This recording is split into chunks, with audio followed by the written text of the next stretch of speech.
Bonjour, bonsoir, Balandi. Nous sommes des shows Denar TV. Merci Nabao Balandi des shows Denar TV. Tu es tous sur la Nabino ensemble. Kakande tu partageras Nabino. Maman Nabiso abenga na des shows Denar TV. Maman lobby des shows. Mais quand on peut ça conseille na problème oyo. Problème tozo lobeleza problème ya vie pressée, vie ya kisi ya. Landa lisolo oyo bien au mona côté kisi eke kosuki sa vie ya mutu.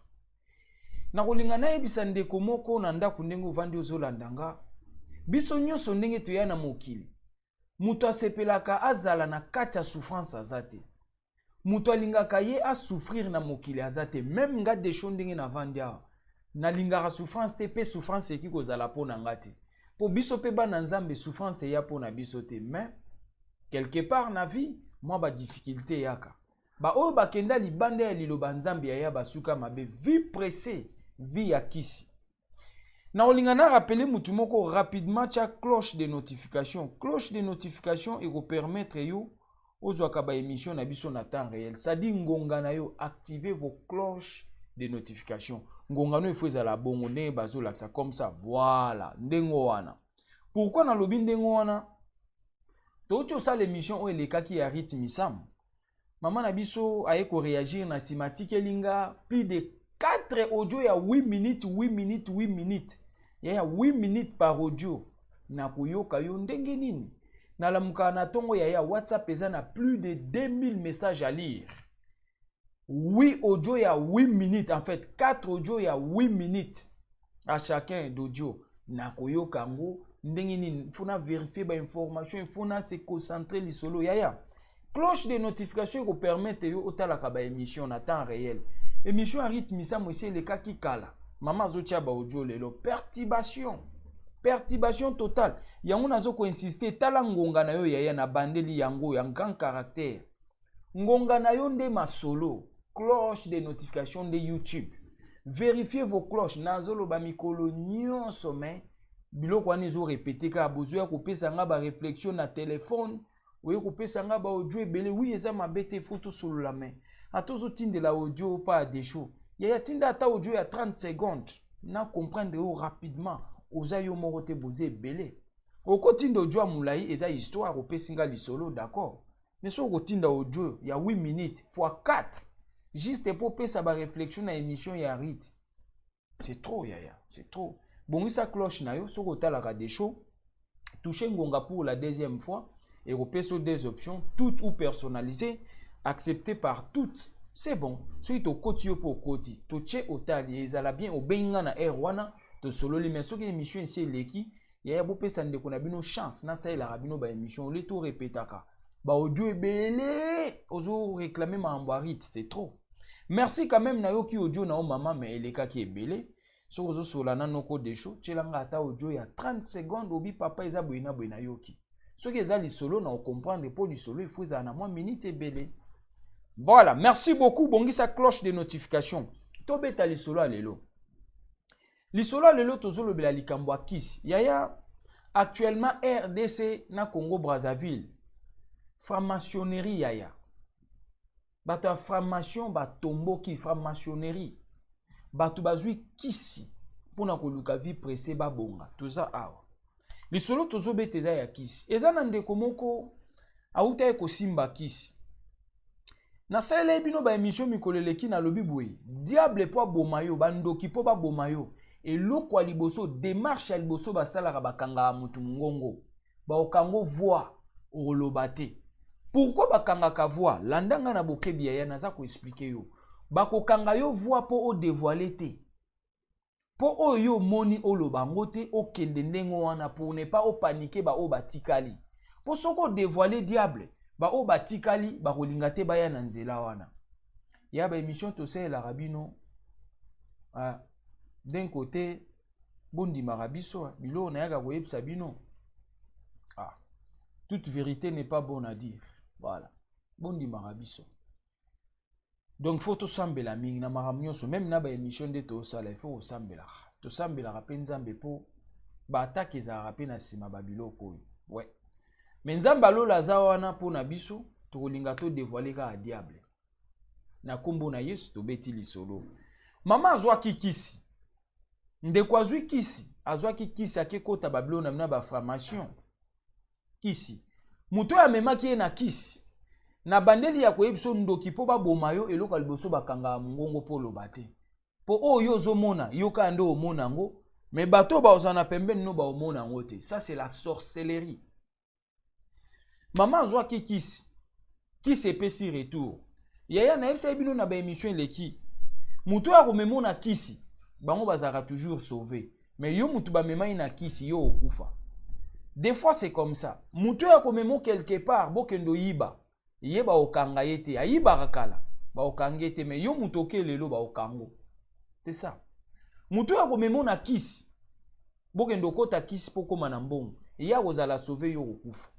Ndeko asimbi kisi mutu amemaki na kisi aza sauvé. Mais yoka retour o yepa ya mutu ba memai na kisi. Mama asimbi kisi. Mama kanga famille na ye mobimba. Mama abebisa bana. Mama aboma ba frère na ye na ba sœur na famille. Kisi. Pona nini azo sala na niveau ya gouvernement. Misolo tobeta anonyme. Azo sala na niveau ya gouvernement esengaki akota ba kisi ya ba loge. Ba loge etomboki na Kinshasa na Brazzaville loge etomboki. Batu mingi ozomona bango lelo nde ba orenye na ba Kinshasa wana. Na ba fonction nyonso bo omona. Na ba mbongo nyonso ba orenye nango. Yaya ebetisa yo mutema te. Zala oyo zali. Ndima muke oza nango nzambe akopambola o oke liboso. Landa lisolo na bokebo. Ndeko akota na ba formation na bango. Akota na ba loge na bango. Akota na ba kisi na bango na banganga na bango. Kisi azo travailler na kisi. Abebisa famille. Kisi ye kopesa retour. Bandoki bakomi na posa balia ye moko. Atombe malade. Na malade wana atombe abandai kokoka koloba te ba bloquer ye mungongo. Yaya bakanga ka mungongo ndoki akanga ka mungongo polo bate. Menzambe alola sala ka grâce il faut malobe bima. Po ba o batikali na sima ba kende na nzela wana te. Voilà pourquoi tobeta ape masolo bol. O ekomeli ye e ya kokomela yo te. Yo ndeko kolanda des shows. Yaya o yazana mato ya koyoka sai nini? Ayoki landa lisolo. Ndeko akwei na sorcellerie kangi ye moko. Malade bandi. Ba bloquer mungongo mais au fur et à mesure avant kufa mungongo ye kobima. Abandi ko senga ke basambelela ye po kote azokende bazo beta ye na ndenga mukete. Ye moko na mbeta l'hôpital azoganga bazo ya kozwanga. Tala bango bazo ya kozwanga. Na bandi histoire boyo kyango kaka te. Mingi ya batu bazwa kisi. Ava bakufa bayaka kaka kozwa bango. Mais bazo ya kozwa yo kende koto bando kezwa mbongo. O kende sute. Continue kokende. Continue kokende kende kozwa mbongo. Ndeko azoganga bazo ya kozwanga. Ndeko alobi esika ba meminga ba buki bukinga nzoto mobimba. C'est-à-dire ba buki nzoto mobimba ba buki buki na mikuwa. Yango mona mutu so bandoki balingi balia ye. Bako buka buka ye na nzoto mobimba ko telema isusu te atikali na mbetu. Azo sala kaka pi na mbetu. Azo sala toilette na mbetu atikali loko a dessin. Nde bazala kana ba mona amambo ebele. Mama azoganga bango baye kozwanga. Bango baye kozwanga. Baye kozwanga to kende ndenge na zawa babuki buki nga mikuwa nyonso na nzoto ndenge na zawa nazoyoka pasi ebele bango bazoya kozwanga. Mama akomi kosenga pardon abimisi secret. Bana ye mutabebisa. Bandeko o bakufa na libota yende akufa en fait aboma bango. Eza na biloko akunda na sima lupango. Batuni ye bo biloko oyo lobi okunda na sima lupango. Yo moko koki kotelema te okende kozwa yango obimisa yango. Mama lobi moyena telema eza te ndenge na zawa babuki buki nga nzoto. Voilà. Donc mama lobi moya kende kobimisa biloko wana eza te po nzoto basi babuki buki. Chose grave akomi koganga na komba mutamemaki ye na kisi. Ke boyebisa tel moya totanga bakomba batawe eza te. Boyebisa tel afungola mutema. talanga ndenge babuki nga nzoto moyena telema ezate biloko akundaki moya longola ezate famille akanga na kisi abuma bato bana na ye abebisa mama lobi desho na kati ya famille même trouble ekotaki bayebaki te nani azosala boye na famille ekabwana bana na ye bakabwana na bandeko mosusu mpona nini balobi bandeko na bango nde bazosala famille ndenge wana bandeko na bango nde bakotiki ndoki na famille o moto ande kotiaki ndoki na famille mama ye moko akabola bana na bandeko na ye mosusu famille epanza na désordre yaya mutu soki asimbi kisi na famille ntango ayaka azopesa bambongo bokomoneka lokwa mutu malamu bokokanisa te ke ye mutu azolia bato na famille bokotala bato mosusu nzoka mutu aolia bino ye wana bambongo mosusu toliaka bazoya kopeso tanto bazoya kosomba bana na yo sans ke yo yeba bambongo mosusu toyaka kolia grand frère apesi comment dirais-je grand frère apesi to grande sœur apesi tanto asombi yo déjà bomotono yango wana asombi yaya kisi na famille eza mabe okosisa famille okosisa ba petit frère okosisa ba petite sœur okosisa bana na yo okosisa bandeko no okolia papa na mama ndeko azwi kisi na suka nango bakomi koya kozwa ye akomi koganga nazomona moto babuki nga nzoto moyena telema eza te mama na biso abi desho beta lisolo pesa conseil bandeko o balingi vi ya kisi yaya tokeba baodio eza me moye totia baodio mutu awa eza te mutu asengi tobomba mongongo na ye ça sert à rien ya kotia baodio mais problème oyo eza problème sérieux eleki na niveau ya Brazzaville naza na baodio na bango awa mais pour éviter biso tobetika lisolo totangi pe komba mutu te mais to alerte yo oyeba vi ya kisi yo ndeko moko oza na ndako oza na tentation okende kosimba kisi po bonga parce que vie ezosimba te oza na besoin sala maamba minene me ekoka te ozoluka okende na gauche yaya keba mongongo ya nzambe eyaka kaka boye Dieu parle d'une manière à une autre nzambe alobaka na banzete te nzambe asalelaka bato po bato baloba entre bato voilà yo moto olukaka prophétie po oyoka yo lukaka nzambe akitelo liboso po oyoka keba yaya vie pressée vie ya kisi sambela nzambe asolo keba na ba secte keba na ba loge keba na ba formation okokufa mama lobi desho pesa nango kaka conseil bana nzambe bakeba voilà autre ngai toloba na premier point yango wana pona kosukisa yaya na Kinshasa mboka ebebi ba mama na biso ba papa na biso botika bana na Kinshasa to pe totika bana na Kinshasa toloba ngo bongo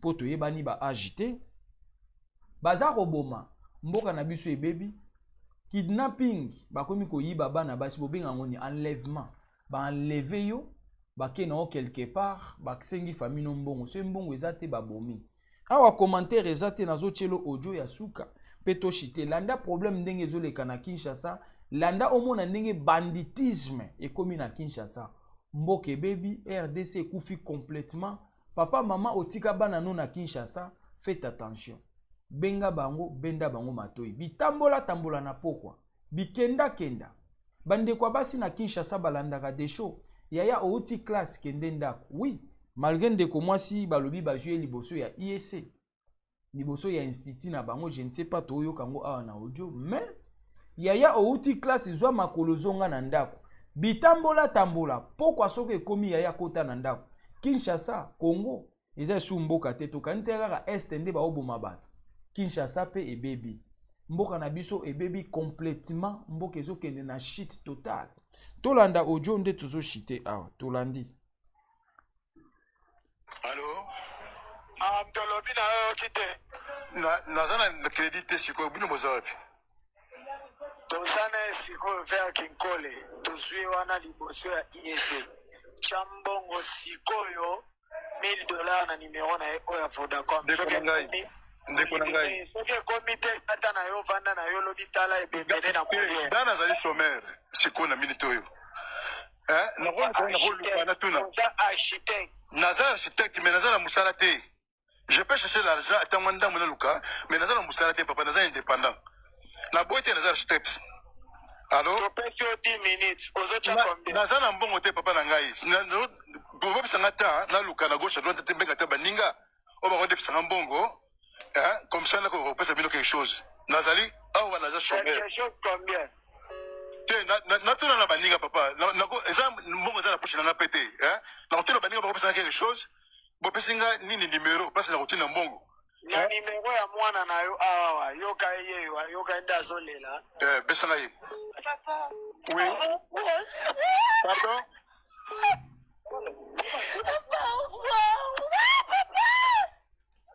tu es où Milka papa yo tina mbongo kopose bakestion te topesi yo 10 minutes natina na numéro nini ya numéro tozosola oyo ya Vodacom oyo ya Vodacom c'est-à-dire na nini M-Pesa c'est-à-dire na M-Pesa na M-Pesa bon pesanga ta naluka ndeko nabenga bango oyo aza na mato ya koyoka sai nini oyoki basengi papa $1000 na Kinshasa du coup comme ça instantanément comme ça tac il faut faire attention $1000 du coup comme ça babengi on a téléphone $1000 kuna bazo menacer mwana mwasi baoki ko violer ye réellement pe baoko boma ye ça fait pas du bien mboke baby yaya so ozala na bana na Kinshasa benda bango matoi toboyi te problème eyelaka mutu kote nyonso mais moi prudence kenge fait l'homme et ça la bien voilà mboka na biso ekomi mabe mboka ekomi dangereux bazo boma yaya mboka eza mbadi boso te ba enlever mwana mwasi oyo tomoni ba enlèvement ebele na ba taxi na bango ba obenga ba catch wana bazo boma bana basi bazo ko enlever bana basi tomoni ba bloko ebele bandeko babi des shows meka kolekisa ngo pe et ça la bien voilà autre nga to lo ba pona de lo yango wana n'oubliez pas partagez votre émission pesa pe ndeko mususu atala pesa famille mususu batala pesa papa pesa maman alerte ezalaka bien yo talara des shows mais tantôt ye atalara des shows te pesa ye ameka kofungula mayele na oyo nyonso tolobi merci beaucoup benga des shows Denar TV na ba sujet a bien oyo ekomeli ekomela ba misusu te numéro na ngango wana ezo circuler gravé na WhatsApp okozwanga soko zwinga te insister ata na ba air mususu na koyamba yo kaka merci beaucoup aimez commenter votre émission ezalaki ya bino humble serviteur l'homme de bonne foi zala branché ba émission ezakoya et sa réponse ciao.